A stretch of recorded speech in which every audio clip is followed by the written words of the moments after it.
चार साहिबजादों की अमर गाथा। धर्म, साहस और बलिदान की कहानी। आनंदपुर साहिब एक दिव्य आरंभ। पंजाब की पवित्र धरती पर बसा था आनंदपुर साहिब। यही रहते थे सिखों के 10वें गुरु, श्री गुरु गोविंद सिंह जी। वे केवल एक गुरु नहीं थे, बल्कि अन्याय के विरुद्ध खड़े होने वाले महान योद्धा और सच्चे मार्गदर्शक थे। गुरु जी के परिवार में उनकी धर्मपत्नी और 4 पुत्र थे।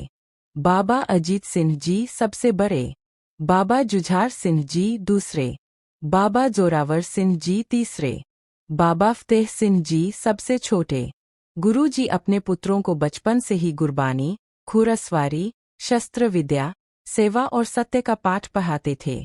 वे उन्हें सिखाते थे कि जीवन केवल अपने लिए नहीं, बल्कि सत्य और न्याय के लिए होता है। 1699 में बैसाखी के दिन गुरु गोविंद सिंह जी ने खालसा पंथ की स्थापना की। यह अन्याय के विरुद्ध एक नई शक्ति थी। इससे मुगल शासक और पहाड़ी राजा असंतुष्ट हो गए। आनंदपुर साहिब पर कई बार हमला हुआ। लंबे समय तक घेराबंदी रही।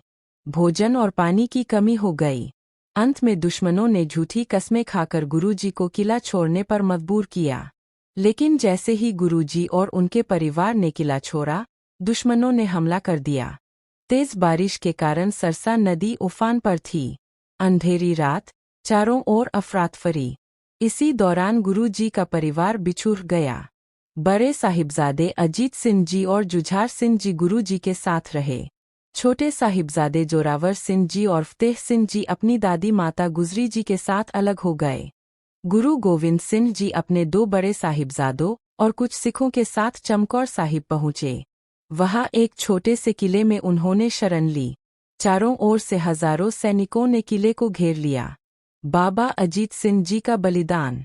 बाबा अजीत सिंह जी, जिनकी आयु लगभग 18 वर्ष थी, गुरुजी के पास आए और बोले, पिताजी, आज धर्म की रक्षा का समय है। मुझे आज्ञा दें।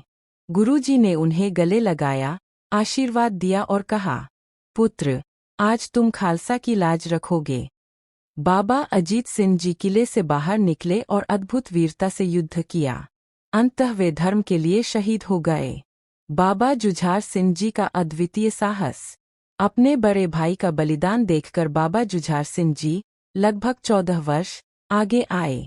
पिताजी, अब मेरी बारी है। इतनी कम उम्र में भी उनका साहस अडिग था। वे भी युद्ध करते हुए शहीद हो गए।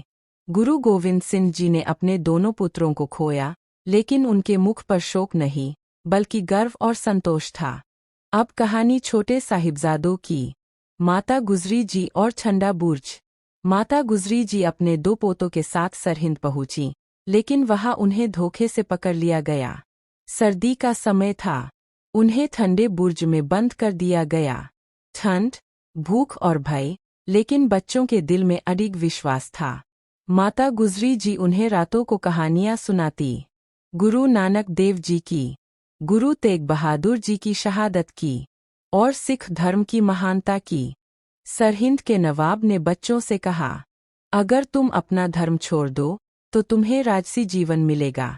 बाबा जोरावर सिंह जी, 9 वर्ष, और बाबा फतेह सिंह जी, 6 वर्ष, ने बिना डरे उत्तर दिया, हम गुरु गोविंद सिंह जी के पुत्र हैं। हम सिख हैं और सिख ही रहेंगे। इतनी छोटी उम्र में ऐसा उत्तर सुनकर सब हैरान रह गए। अंत में दोनों साहिबजादों ने भी धर्म के लिए अपना जीवन बलिदान कर दिया। उनकी दादी माता गुजरी जी ने यह समाचार सुना और ईश्वर का नाम लेते हुए इस संसार से विदा हो गईं। जब गुरु जी को अपने 4 पुत्रों की शहादत का समाचार मिला, उन्होंने कहा, 4 मुए तो क्या हुआ, जीवित कई हजार। अर्थात मेरे 4 पुत्र शहीद हो गए, लेकिन पूरा खालसा मेरा परिवार है। कहानी की अमर सीख। 4 साहिबजादों की कहानी हमें सिखाती है, सच्चाई के लिए कभी न झुकना।